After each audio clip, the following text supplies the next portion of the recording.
বিসমিল্লাহির রহমানির রহিম। সবাইকে ঈদ মোবারক। কেমন আছেন সবাই?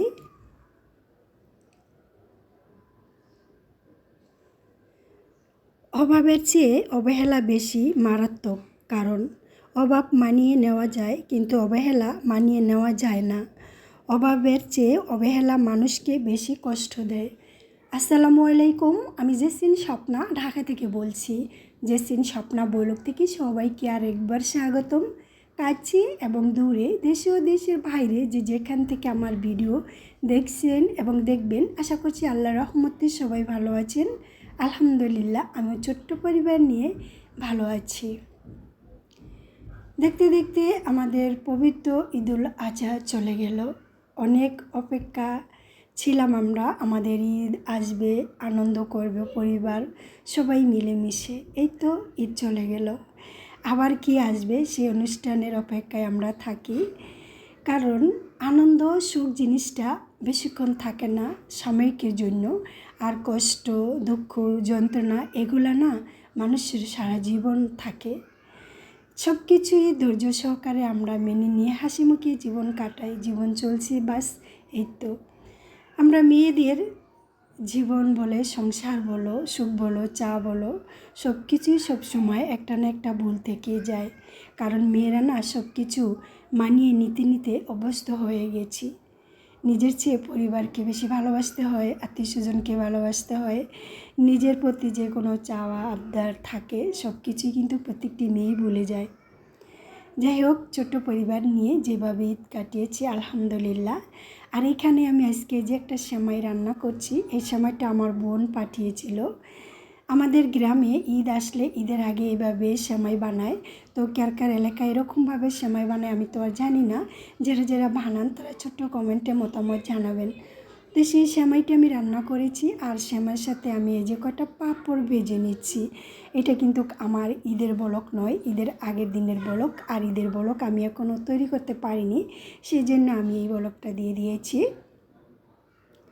তো এখানে সকালের নাস্তা হিসেবে আমি এই ছোট্ট একটা আয়োজন করেছি। নাস্তা খেয়ে, আজ আব্দুর রহমানের বাবার ছুটি দিন, সারাদিন আমার সঙ্গে এবং আমার সাথেই থাকবে। ছোট্ট একটা পরিবার নিয়ে যখন সামান্য সুখী হয়, হাসি খুশি জীবনযাপন করছি, তখন সেখানে সুখটা কিন্তু অল্পতেই অনেক দামি হয়ে যায়।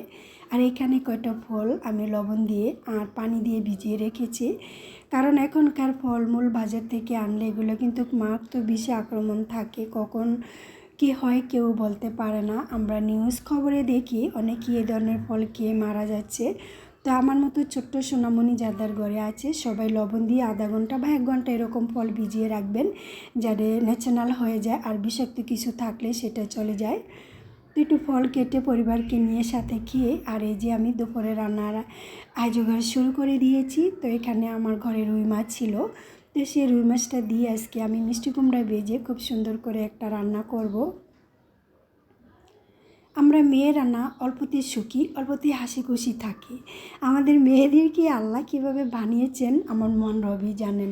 তারপরও রবের কাছে শুকরিয়া আদায় করি যে আমাদের মতো মেয়েদের এত একটা ধৈর্য আছে। এই ধৈর্যটা নিয়ে আমরা পরের বাড়িতে জীবনযাপন করি। পরের মা, পরের বাবা, দেবর, বাসুর, ননদ, প্রতিবেশী, শ্বশুরবাড়ি, আত্মীয় স্বজন সবাইয়ের কথা হাসি মুখে বরণ করে নিতে হয়। আর সেইখানে যদি আমরা কথায় বাড়াবাড়ি করি, আমাদের কিন্তু অন্যরকম একটা ঝগড়া সৃষ্টি হয়। আর চুপ থাকার একটা ইবাদত আছে। তো আমার মতো মেয়েরা সবাই শ্বশুরবাড়ির কথা কখনো কান দিবেন না, সবাই চুপচাপ থাকবেন, দেখবেন সেখানে একটা শান্তি নিরাশ করে। চুপ থাকে একটা শান্তি, আর কথায় তর্ক জড়ানো একটা অশান্তি। যাই হোক, এই তো আপনাদের সাথে কথা বলতে বলতে আমি এই তো মিষ্টি কুমড়া ভেজে রুই মাছ দিয়ে রান্না করে নিয়েছি, আর সামান্য একটু ধনেপাতা ছিটিয়ে দিয়েছি। ধনেপাতাটা আমার অনেক প্রিয় এবং পছন্দ। আমি যে কোনো তরকারিতে সামান্য হলুদ দিই, আমার কাছে অনেক ভালো লাগে। তো এই তো রান্না হয়ে গেছে। রান্নাটা আপনাদের কাছে কেমন লাগছে জানি না, আপনাদের মতামত জানাবেন, ভালো মন্দ। এইখানে আমি আমার ছেলের জন্য একটা প্রোটিন বানাচ্ছি, কারণ আমি সব ভিডিওতে মাঝে মাঝে বলি যে আমার ঘরের ঘরোয়া উপকরণ দিয়ে আমি সবসময় আমার পরিবারের জন্য কিছু না কিছু বানাতে চেষ্টা করি, আর বাইরের খাবারটা আমি সবসময় অ্যাভয়েড করার চেষ্টা করি। কিন্তু বাইরের খাবারটা অতি স্বাদ অতি মজা, সেটা আমরা খেলে তৃপ্তি সহকারে খেতে পারি, কিন্তু বাইরের খাবারের ভিতরে কিন্তু কোনো না কোনো ভেজাল থাকে। তারপরেও আমরা খেয়ে নিই আমাদের পছন্দ অনুযায়ী স্বাদ ও মজার জন্য। তো আমার ছেলে বাহানা করেছিল, আম্মু আমাকে একটা প্রোটিন কিনে দাও। তো আমি বাইরে থেকে না এনে আমি নিজেই অল্প উপকরণ দিয়ে আমার ছেলের জন্য প্রোটিনটা বানিয়ে নিচ্ছি। আর আমি যেভাবে ঘরে বানাই না কেন আমার পরিবার খুবই পছন্দ করে, কখনো তাদের কাছ থেকে কোনো অভিযোগ পাইনি, আর আশা করি পাবও না। তো এখানে ডিম, চিনি, দুধ দিয়ে আমি খুব সুন্দর করে এটা সাহায্যে নিয়ে নিচ্ছি, যাতে কোনো দানাদার ভাব না থাকে। আর এই যে আমার ছোট্ট সোনা বাবা বলে আম্মু আমাকে একটু দাও, আর না দিলে কান্নাকাটি করে, তো সেজন্যই দিয়েছি। তো মা ছেলে সুন্দর করে গুলে নিয়ে একটু আমি চুলায় বসিয়ে দিয়েছি, হয়েও গেছে, বেশি কিন্তু সময় লাগেনি। আমার প্রিয় দর্শক, প্রিয় ভাই ও বোনেরা, যে যেখানতে আমার ভিডিও দেখছেন এবং দেখবেন, প্লিজ একটা লাইক দিবেন। একটা লাইকের কথা বারবার বলতে শর্মিত লজ্জিত ভাব লাগে। যদি আপনারা আমার ভিডিও দেখে থাকেন অবশ্যই লাইক দিবেন।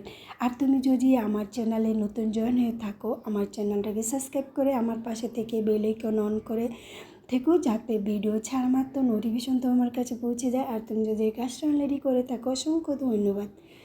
তো প্রোটিনটা এখন আমি পরিবেশন করে দেখাচ্ছি কেমন হয়েছে।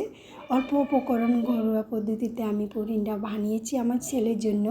তো আমার ছেলে যদি আমার প্রোটিন মজা হয় খাবে, আর যদি মজা না হয় খাবে না। তো আমার ছেলের খাওয়ার ধরন বুঝি আমি বুঝতে পারি। আর খাওয়া হলেই আমাকে বলে আম্মু মজা হয়েছে, অসাধারণ হয়েছে, এরকম কিছু একটা কথা বলে। তো সেই কথাটি আমি শান্তি খুঁজে পাই। আর এই তো আমি এক পিস কেটে আপনাদেরকে দেখাচ্ছি।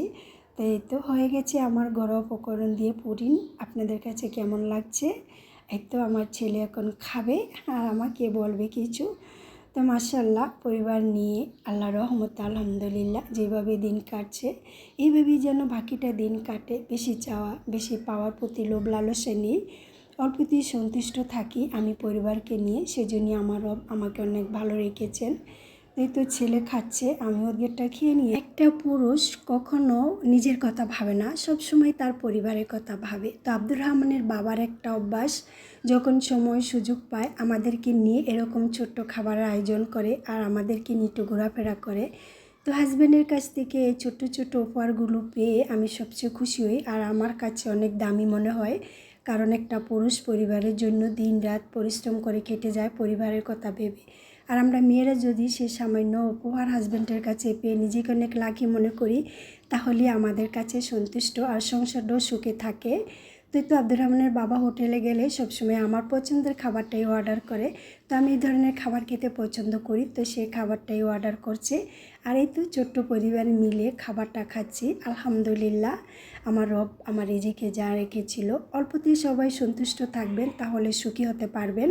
সবার কাছ থেকে বিদায় নিচ্ছি। আল্লাহ হাফিজ, আসসালামু আলাইকুম।